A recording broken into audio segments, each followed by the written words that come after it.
고엘 기업 물을 자 같이 이 제목을 같이 은혜를 나누길 원합니다. 설 명절입니다. 흩어진 가족들이 함께 모입니다.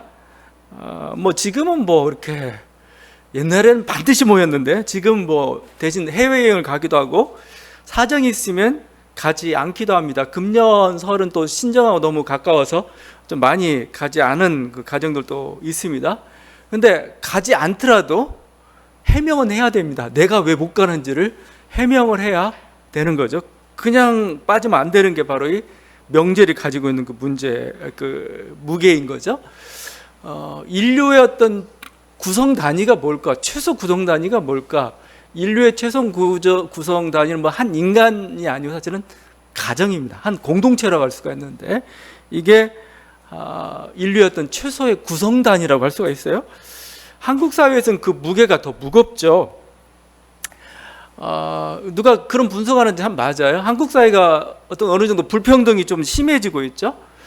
뭐 청년층 어떤 실업률이 높고 뭐 취업이 안 되고 여러 가지 경제적 어려워도 다른 나라 같은 잘못하면 폭동으로 갈 수 있는 그 수준이 되더라도 폭동으로 안 가요.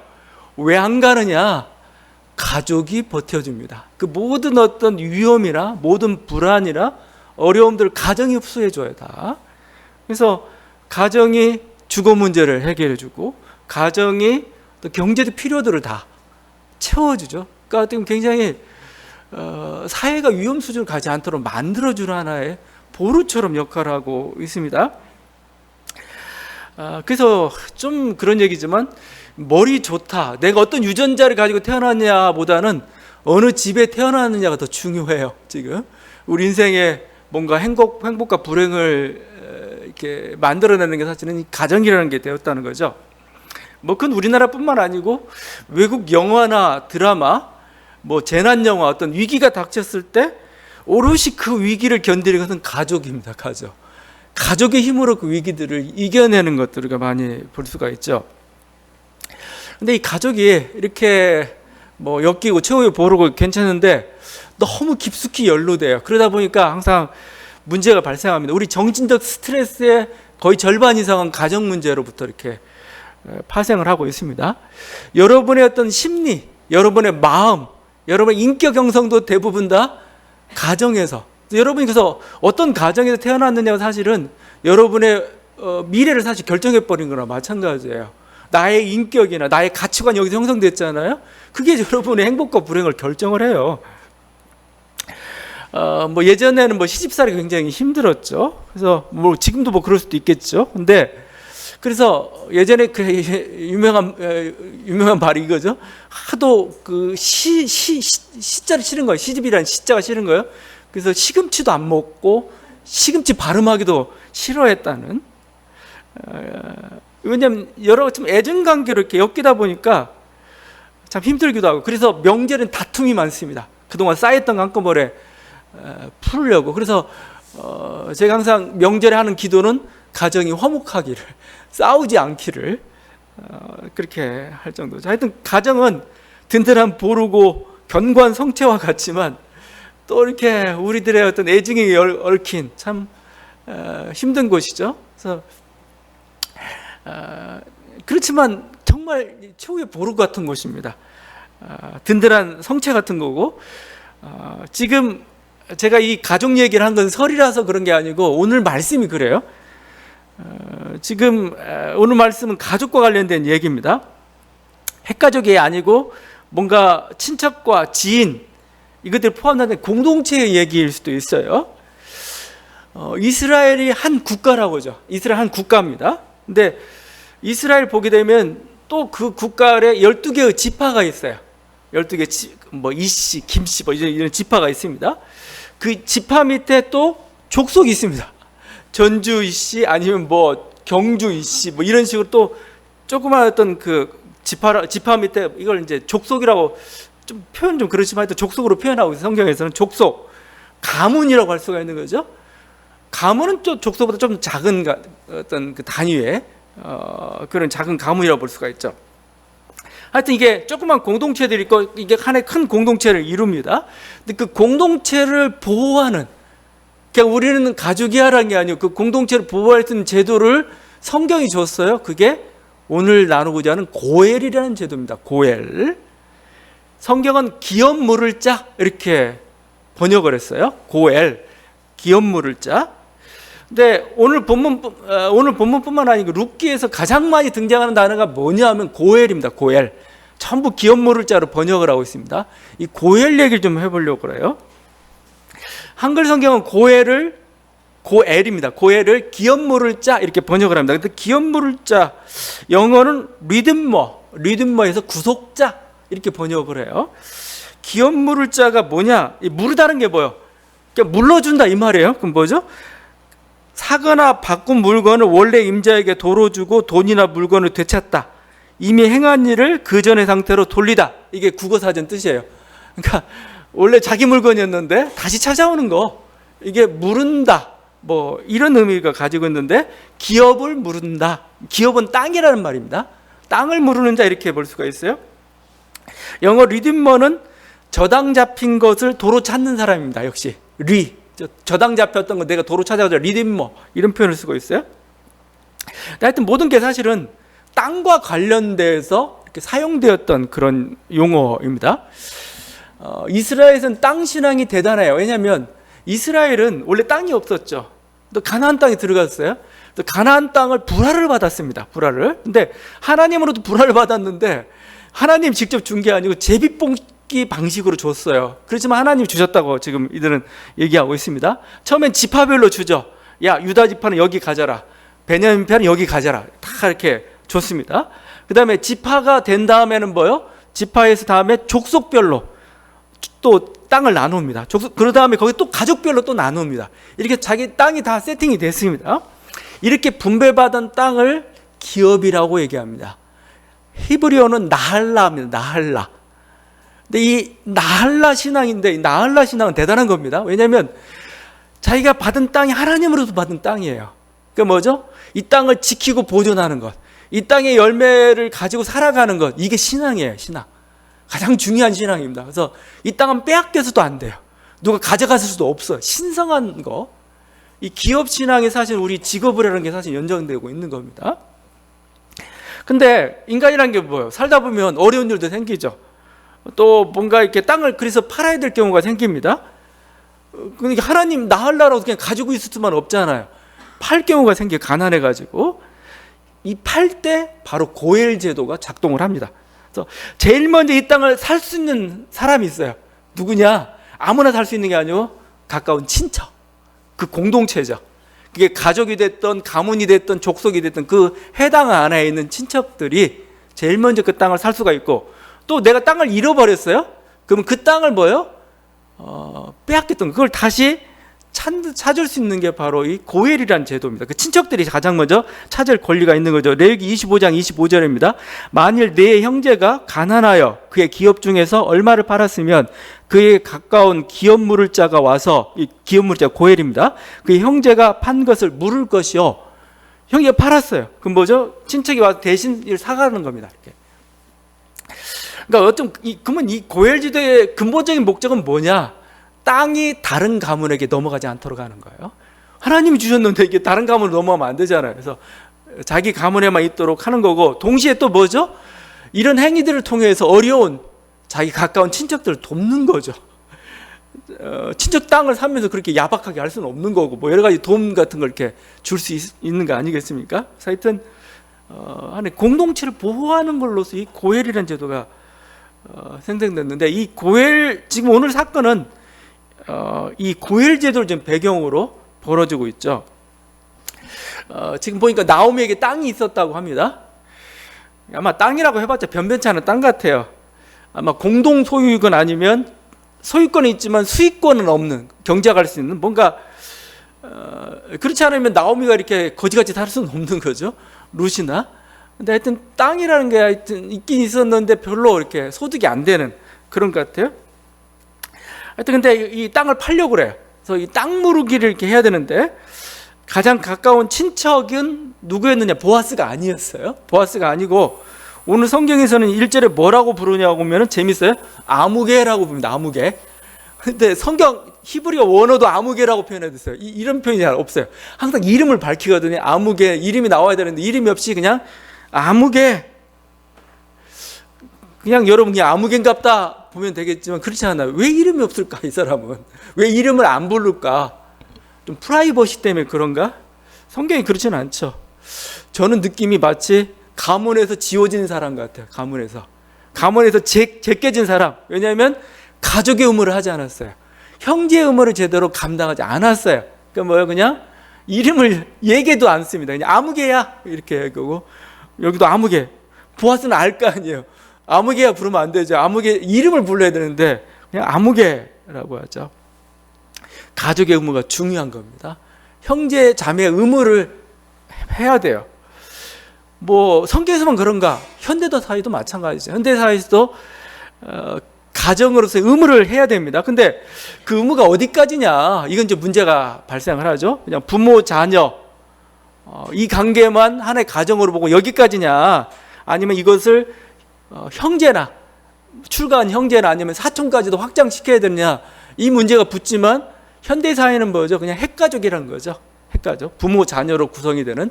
중동 사회는 아직도 사촌이나 삼촌 이게 외곽까지 확대가 좀 되고 있습니다.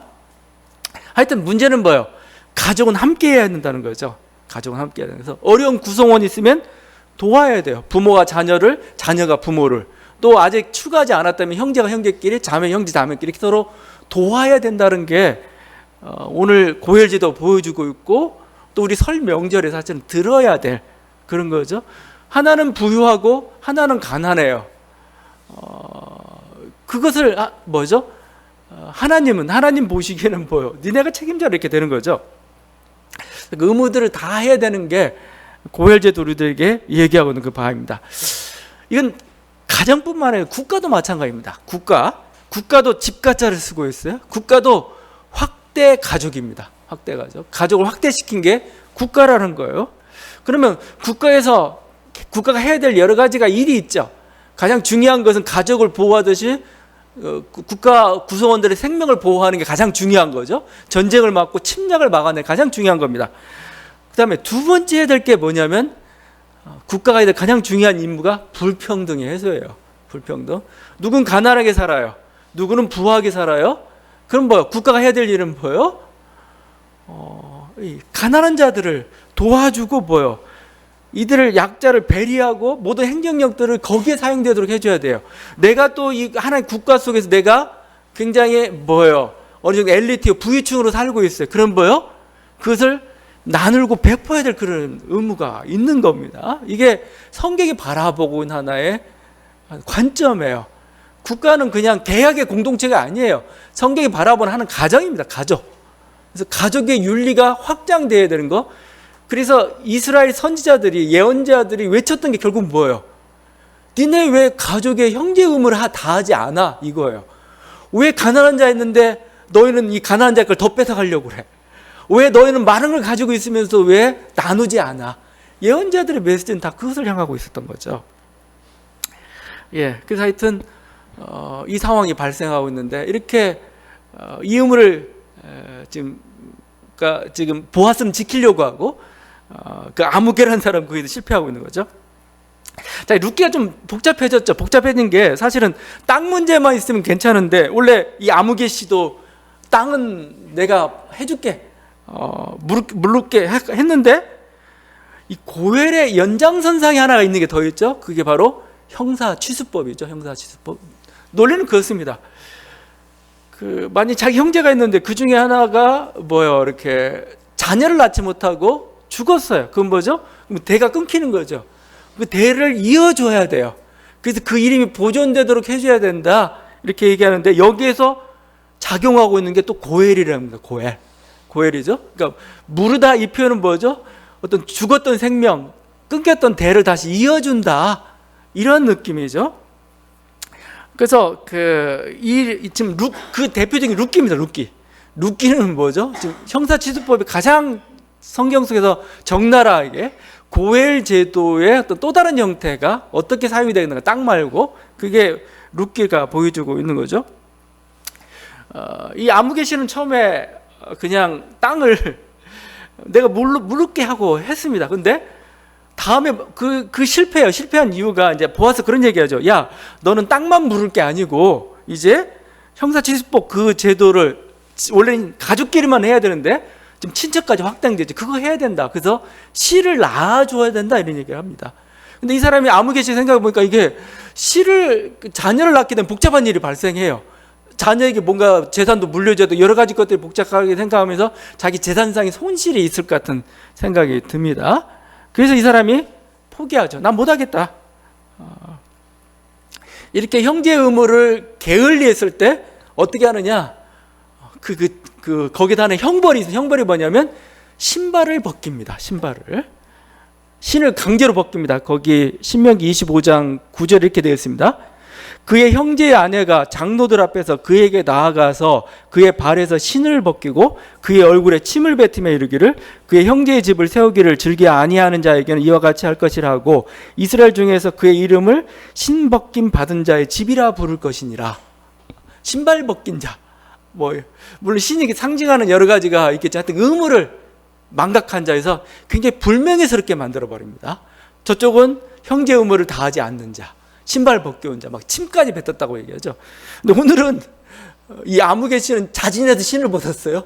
누가 신 벗기기 전에, 룻이 신을 벗기기 전에 자기가 먼저 신을 벗고 했죠. 원래 이제 상대방이 강제로 신 벗기고 또 침까지 뱉어야 되는 건데, 하여튼 이러는 바람에 이제 그 우선권이 보아스에게 넘어가는 거죠. 아무개 씨가 포기했고 이제 보아스가 그걸 받았고, 그래서 결국은 룻과 결혼하게 되는 그런 거, 장애물이 제거된 거죠. 룻과 결혼하게 되는 그런 길로 이렇게 계획이 성취가 된 겁니다.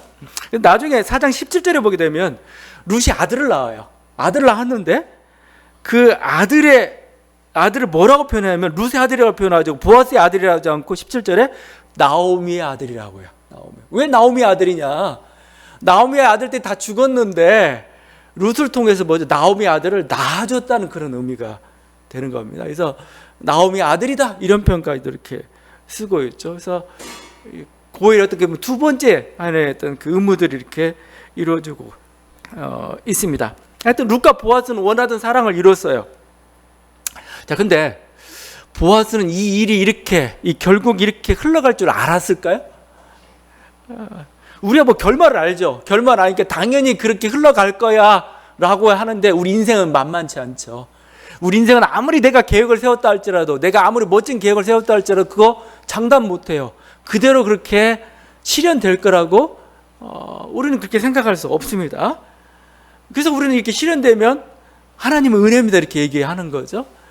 자, 하여튼 보아스는 이게 계획이 실현될 거라고, 그래서 결국은 룻과 어떤 결합에 이룰 거라고, 사랑을 이룰 거라고 생각하면서 이 모든 치밀한 계획을 세웠는데 결국 이 계획이 성취된 건가? 성취된 거죠. 성취되었지만 그 순간엔 보아스는 초조했죠. 이거 될 건가? 저놈이 그냥 저 의무를 수행하겠다면 어떻게 할까? 여러 가지 하여튼 답답할 수도 있습니다. 자, 그런데 상관없어요. 이 계획은 성취됩니다. 왜 성취됩니까? 룻과 보아스의 사랑 때문에 성취됩니다. 보아스는 반드시 룻과 결합하겠어라는 결심을 했어요. 결심했기 때문에 이게 실패할 수도 있어요. 실패하면 어떻게 합니까? 다른 수를 냈을 겁니다. 이게 실패하면 다른 수를 내면 되니까요. 중간에 야 그러냐? 끊어버릴 수도 있고 여러 가지 수를 낼 수가 있어요. 근데 다행히 자기 수가 성취된 거죠. 그래서 이게 계획대로 된 거냐 그 따질 필요는 없고 사랑의 힘입니다. 사랑의 맘먹고 사랑하겠다면 계획을 만들어내는 거죠. 그 계획이 실패하면 다시 도전하는 거죠. 다른 방법을 하는 거죠. 결국은 이뤄내기까지 할 거고, 시어머니 룻은 나오미는 보아스가 알아서 할 것이다. 그 믿음과 신뢰가 있었던 거죠. 이것이 사랑이고 어떻게 보면 그래서 어떤 믿음의 힘이기도 하고 그렇습니다.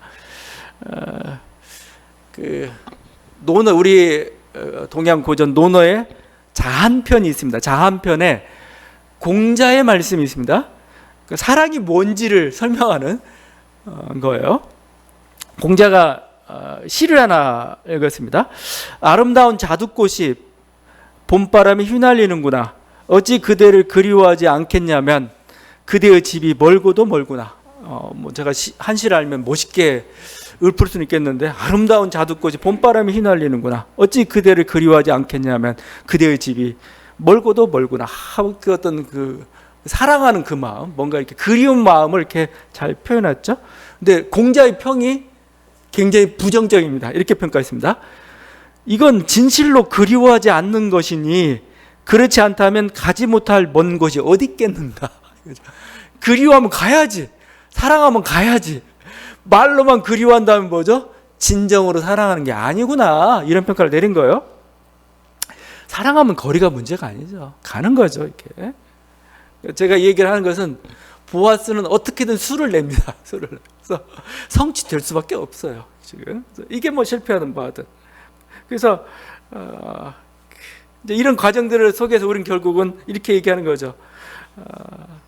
결국 어떤 우리가 계획을 세워도 결국은 성취되는 것은 하나님이 결정하셔야 되는 거니까, 하나님 결제를 내리셔야 되는 것이니까, 우리는 그게 완전히 성취되었을 때 뭐죠? 이건 하나님의 생각이었습니다. 하나님의 계획이었습니다. 하나님의 수였습니다. 이런 고백을 할 수가 있는 거예요. 인간은 그냥 최선을 다할 뿐이에요. 우리가 기도하면서 계획을 짜고 최선을 다하고 하나님의 결제를 기다린 겁니다.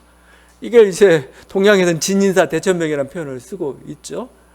그러나 그게 성취가 되면 뭐죠? 우리 그때 이건 실로 하나님의 계획이었고 하나님의 생각이었군요. 감사합니다. 또 가는 거죠. 보아스를 통해서 이 일이 이루어졌습니다. 고헬제도의 좀 세 번째 걸 좀 보길 원하는데, 고헬제도가 땅과 이렇게 어떤 가문의 생명과 관련된 것뿐만 아니고 또 하나가 더 있습니다. 복수의 의무입니다. 복수의, 고헬이 관련된 게 복수의 의무입니다. 피해 보복자라는 표현을 쓰고 있어요. 만약에 자기 가족 중에 억울한 일을 당했어요. 억울한 일을 당했으면은 또 어떤 죽임을 당했다는 거죠. 가정이나 다른 먼 친척이 복수를 해줘야 됩니다. 이게 고헬 제도죠. 이런 제도에 대한 설명이 민수기에 나와 있습니다. 민수기 20장 3절입니다. 부지 중에 실수로 사람을 죽인 자를 그리로 도망하게 하라. 이는 너희를 위해 피해 보복자가 고헬이라는 단어를 씁니다. 고헬, 피해 보복자, 고헬을 피할 곳이니라. 그랬죠? 이스라엘에는 도피성이라는 게 있었죠. 도피성이 6개가 있습니다. 도피성은 뭐냐면 내가 우발적으로 계획하지 뜻하지 않게 막 싸우다가 뭔가 우발적으로 사람을 죽였을 때 뭐예요? 피할 수 있는 곳입니다. 이 도피성에 들어가면은 이 고헬이란, 그래서 어떤 게 친척들이 뭐예요? 얘 우리 가족을 죽였어. 복수를 해야 되거든요. 쫓아오는데 그 고헬로부터 어떤 게 도피할 수 있는 그곳, 이게 바로 이 도피성이라는 겁니다. 이 안에 고헬이 들어올 수가 없어요. 그래서 고헬은 뭐예요? 피해 보복자, 피해 복수자, 이런 뜻을 가지고 있고, 이 이 논리가 지금 이제 성서에는 우리 많이 사라졌지만 아직도 중동 지역, 이슬람 지역에서는 사용이 되고 있습니다. 이게 좀 잘못된 방식으로 나타나는 게 명예살인이라는 거죠. 명예살인. 특별히 여자가 성적인과 관련돼 가지고 자기 가문을 더럽히면 죽여버리죠.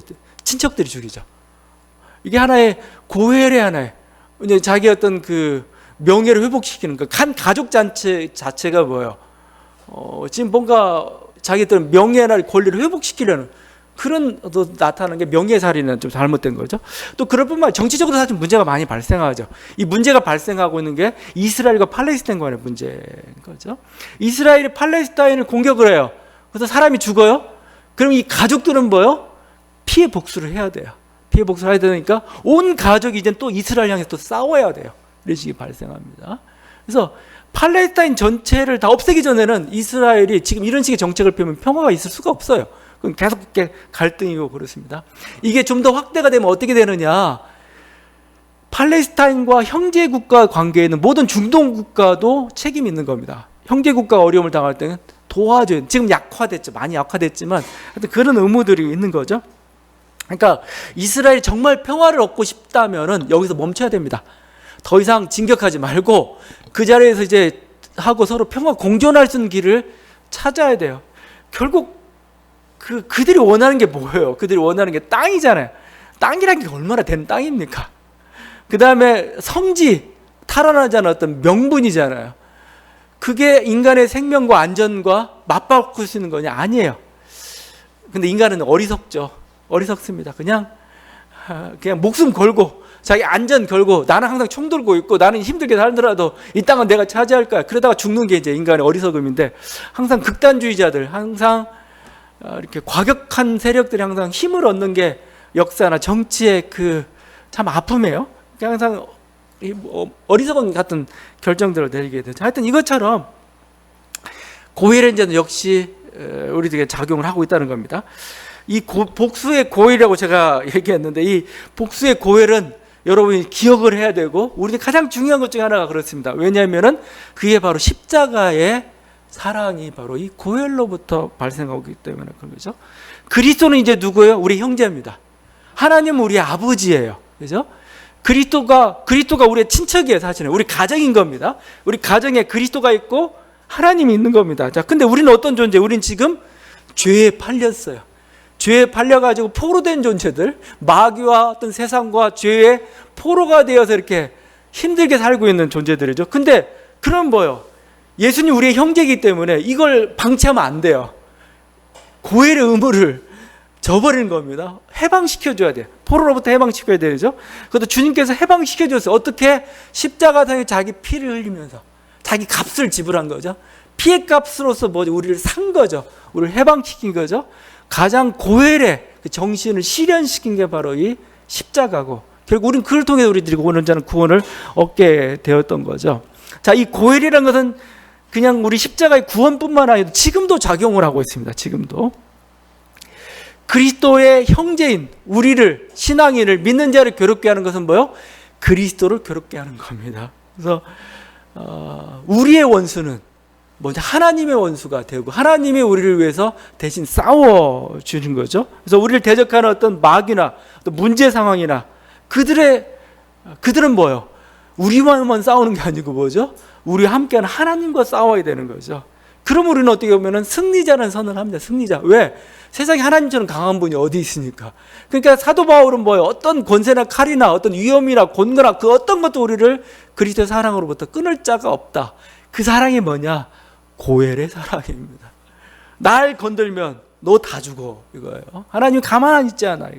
나를 괴롭게 하는 이 문제에 대해서 그냥 내가 처리해야 될 문제가 아니고 하나님이 자신의 문제를 끌어안고 가시는 거죠. 그래서 이게 사랑이고 그렇습니다. 여러분, 이 논리는 사실은 교회도 마찬가지입니다. 교회도 또 하나의 확대 가정입니다. 교회도 결국은 하나의 사랑의 공동체죠. 그래서 우리 교회가 그리스도의 사랑으로 좀 풍성한 한 해가 좀 되었으면 좋겠어요. 그래서 서로 사랑함으로써 뭐죠? 서로의 어떤 어려움 가운데 있는 그들이 서로 도움을 받기도 하고, 또 어떤 든든한 피난처가 돼서 위험으로부터 지켜주기도 하고, 그래서 견고한 성벽이 되고 울타리가 되고, 그래서 이렇게 안전한 곳, 이곳에 승리가 있는 곳, 또 승리를 나눌 수 있는 곳, 도와줄 수 있는 그곳, 사랑이 넘치는 그런 곳이 좀 되었으면 좋겠습니다. 그래서 우리가 항상 예배드리는 이 순간이 뭐죠? 우리가 승리를 가져다 주시는 어떤 여호와의 어떤 깃발을 날리는, 왜? 저분이 우리와 함께하기 때문에 뭐예요? 저분이 우리의 모든 문제를 해결하고 우리가 승리를 가져다 줄 거라는 그런 어떤 확신과 어떤 감사 가운데서 드리는 찬양의 예배가 되었으면 좋겠습니다. 기도하시겠습니다.